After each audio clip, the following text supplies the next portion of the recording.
Hi బెగ్గర మేక, అడుగుతున్న మేక, బాగున్నావా? నిన్న సాయంకాలం లైవ్ జరిగింది. ఆ లైవ్లో ఈ బెగ్గర మేక మాట్లాడినటువంటి ఒక కాల్ రికార్డింగ్ నేను వినిపించాను కదా. ఏం చెప్పాను?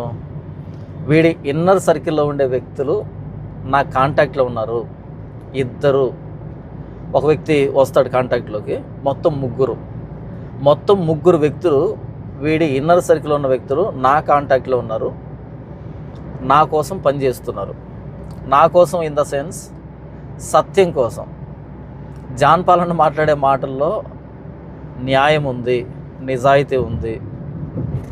జాన్ పాలన చేస్తున్న ఫైటింగ్ అనేది క్రైస్తవ సంఘ క్షేమాభివృద్ధి కోసము అని గుర్తెరిగిన వాళ్ళు బాణోమేకలతో పాటు తిరుగుతూ ఆ వ్యక్తి చేస్తున్న అరాచకాలు, బ్లాక్మెయిల్స్, బెదిరింపులు, అన్యాయం, మోసం, నయవంచన, క్రైస్తవ సంఘాన్ని ఎలా నెట్ట నిలువున దోచుకుంటున్నాడు, హైందవ సమాజాన్ని ఎలా నెట్ట నిలువున దోచుకుంటున్నాడు, సామాజిక సేవ పేరుతో అని ఆ వ్యక్తితో పాటు ఉండి, ఆ వ్యక్తితో పాటు కారులో ఇప్పుడు కూడా తిరుగుతూ ఆ వ్యక్తి పక్కనే ఉంటూ ఆ వ్యక్తి నిజ స్వరూపాన్ని చూస్తున్న వ్యక్తులు, ప్రతిరోజు ఆ వ్యక్తిని భరిస్తున్న వ్యక్తులు నాకు ఫోన్ చేసి, అన్న వీడు ఇలా చేస్తున్నాడు అంటూ నాకు సమాచారాన్ని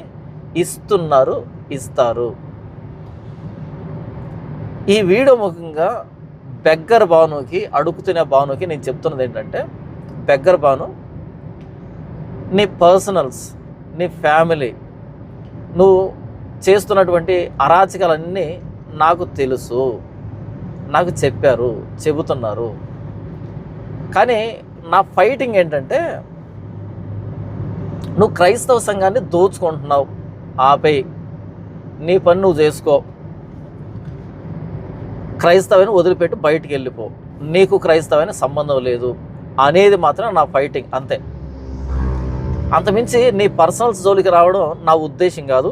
అంత దూరం తెచ్చుకోకు, ఓకే? ఎందుకంటే నాకు సంస్కారం ఉంది. నా తల్లిదండ్రులు నాకు సంస్కారం నేర్పించారు, నా గురువులు నాకు సంస్కారం నేర్పించారు. ప్రభువైన యేసుక్రీస్తు వారు ఆయన శిలువ నా జీవితాన్ని రూపాంతరం చెందించింది కాబట్టి నేను కొన్ని విషయాలు మాట్లాడలేను తెలిసినప్పటికీ.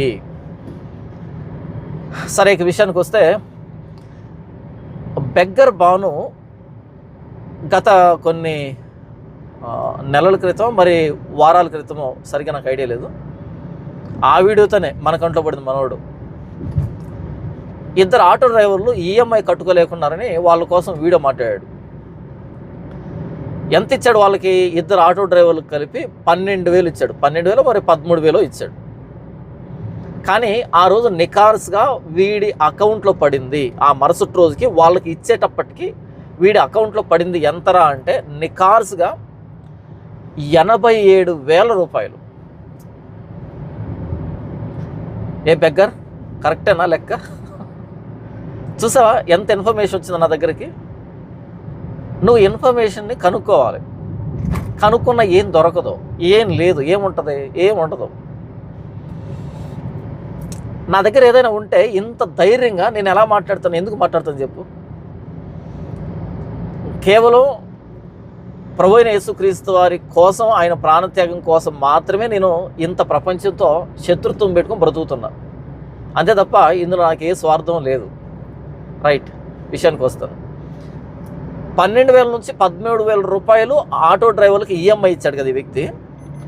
ఆ రోజు ఈ వ్యక్తి క్రెడిట్ అయిన అమౌంట్ 87,000 రూపాయలు.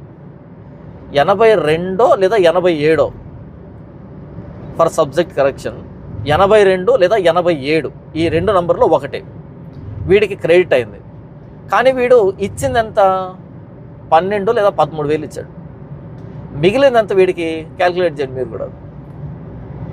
నేను చెప్తున్నది ఆ మరుసటి రోజు వాళ్ళకి ఇచ్చేటప్పటికి క్రెడిట్ అయింది. కానీ మొత్తంగా ఆ వీడియో సోషల్ మీడియాలో ఉంది. చాలామందికి పూర్వపరాలు తెలియదు, సోషల్ మీడియాలో ఏం జరుగుతుందో తెలియదు చాలామందికి. కాబట్టి ఇప్పటికీ దాని మీద అమౌంట్ జనరేట్ అవుతూ ఉంటుంది. అదొక వీడియోనైనా, చాలా వీడియోలు ఉన్నాయి అలాంటి వీడియోలు. ఒక్కొక్క వీడియోకి ఎంత వస్తుంది, వీడు ఎంత ఇస్తున్నాడు. ఈ 12,000 13,000 కూడా ఇచ్చాడు కదా, అది కూడా ప్రేమ కలిగి కాదు. అలా ఇవ్వకపోతే ఇచ్చిన వాళ్ళు అడుగుతారు కాబట్టి.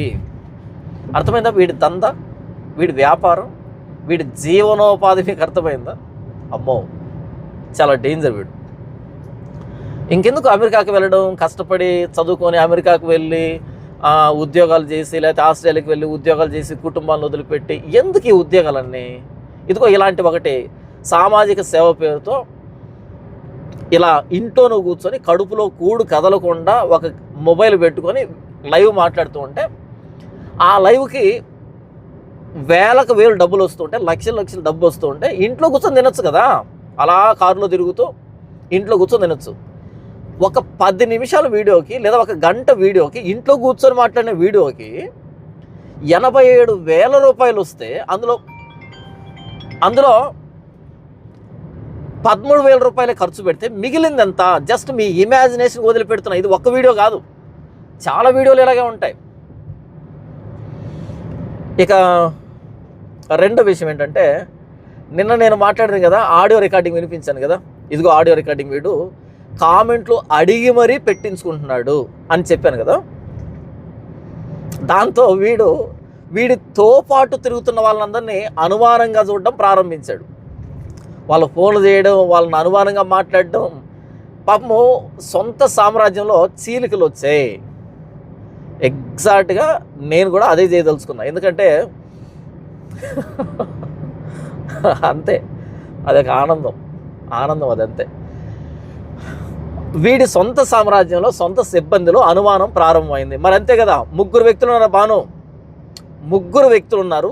ఇద్దరు నాకు కాల్ చేస్తారు. ఈ ఇద్దరికి ఇన్ఫర్మేషన్ ఇచ్చేది ఇంకొక వ్యక్తి. మొత్తం ముగ్గురు ఉన్నారు. నేను చాలా మంచి అనేది దాచిపెట్టుకోను, ప్రతిదీ చెప్తాను. ఇద్దరు వ్యక్తులు నాకు ఫోన్ కాంటాక్ట్లో ఉంటారు. ఒక వ్యక్తి ఇద్దరు వ్యక్తులకి ఇన్ఫర్మేషన్ ఇస్తాడు. అలా మొత్తం ముగ్గురు నాకు సంబంధించిన వాళ్ళు నీ కారులో నీ పక్కన తిరుగుతున్నారు. ఒకవేళ నీకు అంత అనుమానంగా ఉంటే ఏదైనా ఒక సీక్రెట్ చెప్పమని అడుగు. నెక్స్ట్ వీడియోలో ఒక్క సీక్రెట్ చెప్పు నా గురించి అని అడుగు. ఆ సీక్రెట్ని పబ్లిక్లో చెప్తా. ఎందుకంటే నువ్వు అడిగితే చెప్తాను, నేను చెప్పను. ఒక్క సీక్రెట్ చెప్పు, నీకు తెలియదులే అని అంటావా? జస్ట్ టెస్ట్ ట్రైలే ఒకటి చెప్తాను నీ గురించి, ఓకే? ఎందుకంటే నువ్వు అడిగావనుకో నాకు కూడా ధైర్యం ఉంటుంది. నువ్వు అడగకుండా నేను చెప్పాను అనుకో, అదేంటారు నువ్వు అలా మాట్లాడుతూ ఉంటారు జనాలు. అది విషయం. నువ్వు అడగవలే, అడిగితే కనుక వేస్తాను నెత్తిన, అంటే బయటికి చెప్పేస్తాను. నంబర్ 3, వీడు ఎలా డబ్బు సంపాదిస్తాడంటే వీడియోల ద్వారా. నంబర్ 2, వీడికి ప్రతిరోజు ఫోన్ కాల్స్ వస్తాయి. చాలామంది ఫోన్ చేస్తారు. ఫోన్ చేసిన ప్రతి ఒక్కడిని వీడు డబ్బు అడుగుతాడు. నేను సామాజిక సేవ చేస్తున్నాను. ఒకవేళ హైందవుడు కాల్ చేస్తే హైందవ గుడిలోనో లేకపోతే హైందవానికి సంబంధించినటువంటి కార్యక్రమాలకు సంబంధించి ఏదో చెప్పేసి అయ్యప్ప స్వామికి భోజనం పెడుతున్నాను, లేకపోతే ఇక్కడ సాయిబాబా గుడికి ఏదో చేస్తున్నాను, లేకపోతే అది ఈ టైపు హైందవులకు సంబంధించి వాళ్ళతో మాట్లాడతాడు. క్రైస్తవులకు సంబంధించి మాట్లాడతాడు. ముస్లింలకు సంబంధించి వాళ్ళ కార్యక్రమాలకు సంబంధించి మాట్లాడతాడు. అలా ఫోన్ చేసిన ప్రతి వ్యక్తితో నేను సామాజిక సేవ చేస్తున్నాను, నాకు డబ్బు పంపించండి ప్రతి వ్యక్తితో అడుగుతాడు. ఎలా అడుగుతాడంటే, మీరు 10 రూపాయలు పంపించినా 10 రూపాయలు కూడా నేను వాళ్ళకి ఖర్చు పెడతానని మాట్లాడతాడు. 10 రూపాయలు ఎవరైనా పంపిస్తారా? అసలు పంపించరు. 10 రూపాయలు కనీసం 5,000 10,000 ఇలా పంపిస్తారనమాట. ఫార్మాలిటీకి 10 రూపాయలు అంటాడు. కాబట్టి వీడు ప్రతిరోజు ఫోన్ కాల్స్ ద్వారా సంపాదించే డబ్బు, వీడియోలు పక్కన పెట్టేస్తే ఫోన్ కాల్స్ ద్వారా సంపాదించే డబ్బు మినిమం 30,000 రూపాయలు, 30,000, 25,000 to 35,000 per day. Only phone calls ద్వారా వీడు సంపాదిస్తాడు. కింద కామెంట్ చేయండి, ఎవరెవరైతే ఫోన్ చేశారు, ఎవరిని వీడు ఎంత అడిగాడు, ఏమని అడిగాడు అన్నది కింద కామెంట్ చేయండి. రైట్. నంబర్ 4, వీడు పిరికి సన్నాసి. వీడు బయట బూతులు మాట్లాడుతున్నాడు కదా, అంత సినిమా లేదు. వీడు బయట బెదిరిస్తాడు కదా, అంత సినిమా లేదు. వీడు పిరికి సన్నాసి. చాలా భయం వీడికి. ఎంత భయం అంటే, వీడు కారులో నుంచి దీనికి దిగాలన్నా సరే, కారు పక్కన ఆపి పక్కన దీనికి దిగాలన్నా సరే వీడి ముందు ఇద్దరు దిగాలి. వీడి ముందు ఇద్దరు దిగి వాళ్ళు కన్ఫర్మ్ చేసిన తర్వాత అప్పుడు దిగుతాడు వీడి కిందికి. అంత పిరికి సన్నాసి. కారణం ఏంటంటే, వీడు అటు హైందవుల్ని లేకపోతే మిగతా వాళ్ళని రకరకాలుగా బూతులు మాట్లాడతాడు కదా, బండ బూతులు మాట్లాడతాడు, బ్లాక్మెయిల్ చేస్తాడు, బెదిరిస్తాడు, ఏంటంటే మాట్లాడతాడు కదా. కాబట్టి వీడి కిందికి దిగాడు అనుకో, కనబడ్డాడు అనుకో, ఎలాగైతే ఒక వేటగాడికి మేకపోతు, కొండ మేకపోతు కనిపిస్తే అలా లట్టుక్కుమని ఎత్తుకొని పోతాడో పేక్ కోసి తినేదానికి, ఎగ్జాక్ట్గా వీడు అలాగే కనపడతాడు సమాజానికి. ఎందుకంటే వీడు జర్నలిజాన్ని అడ్డు పెట్టుకొని, వీడు చేసిన బ్లాక్మెయిల్స్ కానీ, వీడు బెదిరిస్తున్న విధానం కానీ చూస్తున్నారు కదా మీరు వీడు చేస్తున్న బెదిరింపులు కానీ, వీడు చేస్తున్న రౌడీయిజం, వీడికి అంత సినిమా లేదు. 10 మందిని వేసుకున్నప్పుడు ఆటోమేటిక్గా పెరిగిపోతుంది అనమాట. ఇటుపక్క అటుపక్క వ్యక్తులు ఉన్నప్పుడు పెరిగిపోతుంది ఆటోమేటిక్ తెలియకుండానే. అలా వీడు చేస్తున్నటువంటి ఆకృత్యాలు, దుర్మార్గాలు ఉన్నాయి కదా, వీటన్నిటికి విసిగిపోయినటువంటి జనాభా ఉన్నారే. ఎవడైనా చూశాడనుకో వీడిని లట్టుకుమని ఎత్తేసుకుంటాడు అంతే. కొండ మేకపోతు కనిపిస్తే ఒక వేటగాడు ఎలా పట్టేసుకుంటాడో అది వీడి బతుకు. కాబట్టి వీడు రోడ్డు పక్కన టాయిలెట్ పోవడానికి కారు దిగాలన్నా సరే ముందు 2 దిగాలే, అటు తర్వాత దిగుతాడు వీడు. మీకు ఉదాహరణ చెప్తాను అర్థం కావడానికి. మొన్న హైదరాబాద్లో ఫ్లైఓవర్ కింద ఒక ఆవిడికి 10,000 డబ్బు ఇచ్చాడు. 10,000 డబ్బు ఇచ్చాడు కదా. ఆ 10,000 డబ్బు ఇచ్చేటప్పుడు చుట్టూ 4 వ్యక్తులు నిలవబెట్టి, వాళ్ళు కెమెరాలో కనిపించరు, చుట్టూ 4 నిలవబెట్టి, ఎందుకంటే ఎవరైనా వస్తున్నారేమో చూడనని నిలవబెట్టి అక్కడ ఇచ్చాడు వీడు. అంత పిరికి సన్నాసి వీడు. ఇకపోతే వీడి కారులో ఉండే వ్యక్తులతో వీడు మాట్లాడతాడంట, ఒరే ఆ ఫోన్ పక్కన పెట్టి కొంచెం అటు ఇటు చూడండిరా ఎవరైనా వస్తున్నారేమో అని అంటాడంట. అంటే వీడు కారులో ఎందుకు ఎక్కించుకొని పోతాడు మిగతా వాళ్ళనంటే భయం. ఒక్కడే వెళ్ళలేడు, ఎక్కడ వెళ్ళలేడు వీడు, భయం. నాకు తెలిసి ఒక్కడే ఇంట్లో ఉంటాడేమో తప్ప బయటికి ఒక్కడే రాలేడు. నేను చూడండి, భయం అక్కర్లే, నిజాయితీగా పనిచేస్తాడు, భయం అక్కర్లే. నిజాయితీగా పనిచేస్తే దేవుడు కాపాడతాడు. ఒకవేళ దేవుడు అప్పగించాడు ఎవరికైనా సంతోషంగా స్వీకరించవచ్చు. ఎందుకంటే మనం చేసే పని నిజాయితీతో కూడుకున్నది కాబట్టి మనకు ఆ ధైర్యం ఉంటుంది, ఆ కాన్ఫిడెన్స్ ఉంటుంది. నా దేవుడి కోసం నేను అనుభవిస్తున్నానని కాన్ఫిడెన్స్ ఉంటుంది, దేవుడు కాపాడుతాడు. కానీ అబద్ధంలో బ్రతుకుతున్నాం అనుకో, ప్రతిదానికి భయపడి చావాలి. అలా ఈ భాను మేకలు అనేవాడు పక్క పిరికి సన్నాసి. వీడి మాటలు చూసి మోసపోవద్దు. ఇంగ్లీష్లో సామెత ఉంది కదా, బార్కింగ్ డాగ్ సెల్డమ్ బైట్స్ అని. మొరిగే కుక్క కర్రవదు. కుక్క కాదు కదా, కొమ్ములు చెరిగేటువంటి మేకపోతు, కొండ మేకపోతు, అడుక్కు తినే మేకపోతు, తాగుడుపోతు మేకపోతు కొమ్మదు, పొడవదు. పొడిస్తే ఏమవుతుంది, పేక్ కోసేయడమే, అది పరిస్థితి. కాబట్టి వీడికి అంత సినిమా లేదు. మొత్తంగా ఇంకొక మాట చెప్పి నేను క్లోజ్ చేస్తాను. అదేంటంటే వీడు shalom orphanage and old age home అని ఒకటి పెట్టాడు. ఎందుకని, వాళ్ళని చూపించి వీడు అడుగు తినడానికి, అనాథలను చూపించి, వృద్ధులను చూపించి వీడు అడుగు తినడానికి, వీడు బతికేదానికి ఒక ట్రస్ట్ ఒకటి పెట్టాడు. అయితే ఆ ట్రస్ట్ పెడుతున్నా అని చెప్పగానే ఫారిన్ నుంచి ఒక ఆయన 30,000 ఇస్తానని కమిట్మెంట్ ఇచ్చాడు. 30,000 ఇస్తాను అని కమిట్మెంట్ ఇస్తే ఈలోపు మన బొమ్మ పడింది, మన వీడియో పడింది. పడేటప్పటికీ ఆ వ్యక్తి ఇవ్వలే. ఎప్పుడైతే నేను వీడి మీద వీడియో చేశానో వీడికి ఫారిన్ నుంచి రావాల్సిన ఫండింగ్ ఆగిపోయింది. ఇండియా నుంచి ఫండింగ్ పెద్దగా రాదు, 2,000, 3,000, 1,000 రూపాయలు, 500 అంతే. మన ఇండియన్ కరెన్సీ మన ఇండియాలో సంపాదించే వాళ్ళు పెద్దగా ఇవ్వరు. అంతా ఫారిన్ నుంచి వస్తుంది ఈ సరుకు అంతా. ఫారిన్లో ఉండేటువంటి డాలర్స్ కానీ, గల్ఫ్లో ఉండేటువంటి దినార్లు కానీ బాగా కాస్ట్లీ కదా, బాగా వాల్యూ కదా, కాబట్టి అక్కడి నుంచి వస్తుంది. ఎప్పుడైతే మన వీడియో పడిందో ఫండింగ్ ఆగిపోయింది, టప్పు అని ఆగిపోయింది అంతే. వీడి ఫ్రస్ట్రేషన్ చూడాలి. చెప్తున్నాడు ఒక వ్యక్తి నాకు, అన్న ఆ రోజు వీడి ఫ్రస్ట్రేషన్ చూడాలి, ఆ 30,000 ఇస్తానన్నవాడు తర్వాత ఫోన్ ఎత్తలేదన్నా, వీడి ఫ్రస్ట్రేషన్ చూడాలి అని చెప్తున్నాడు. అది మ్యాటరు. కాబట్టి వీడు కేవలం shalom orphanage and old age home పెట్టింది దేనికి అంటే వాళ్ళని చూపించి, వృద్ధులను చూపించి, అనాథలను చూపించి వీడు బతకడానికి, వీడు తినడానికి. ఇకపోతే వీడు ప్రతిరోజు ఫోన్ కాల్స్, ఉదయం నుంచి సాయంకాలం దాకా ఫోన్ కాల్స్ చేస్తూనే ఉంటాడు. వీడికి కాల్ వస్తే కనుక వాళ్ళు ఖచ్చితంగా డబ్బు అడుగుతాడు. అలాంటి వాళ్ళు కామెంట్ చేయండి. అలా రోజుకి వీడు సంపాదించే డబ్బు 30,000. ఎప్పటి వరకు ఇదంతా నేను చెప్తున్నది, మనం వీడి కేసును టేకప్ చేయకముందు పాపం అలా వర్దిల్లాడు. ఎప్పుడైతే వీడియోల మీద వీడియోలు చేయడం స్టార్ట్ చేసాం మొత్తం ఫండింగ్ ఆగిపోయింది. ఇప్పుడు ఆగిపోయింది, అది మ్యాటరు. ఇకపోతే వీడి ఛానల్ అనేది కాపీరైట్ స్ట్రైక్ పడి వీడు లైవ్ ఇవ్వడానికి, వీడియోలు పెట్టడానికి ప్రస్తుతానికి రెస్ట్రిక్షన్ పెట్టింది ఛానల్ అనేది. కారణం ఏంటంటే వీడు కొన్ని పర్సనల్ ఇన్ఫర్మేషన్, ఆ కేసు సంబంధించిన పర్సనల్ ఇన్ఫర్మేషన్ అని చూపించాడు కాబట్టి ఛానల్ బ్యాన్ విధించింది వీడికి. కానీ దాన్ని వాడు ఏం చేస్తున్నాడు అంటే, నాలాంటి వాళ్ళు ఎవరు వాడి మీద స్ట్రైక్ వేయించాడని. ఒరే మేక, ఎవరు వేయించలేదురా, నీకు సోషల్ మీడియా గురించి తెలియదు. కమ్యూనిటీ గైడ్ లైన్స్ కింద పడింది నీకు స్ట్రైక్, 2 స్ట్రైకులు పడింది, కమ్యూనిటీ గైడ్ లైన్స్ కింద పడింది.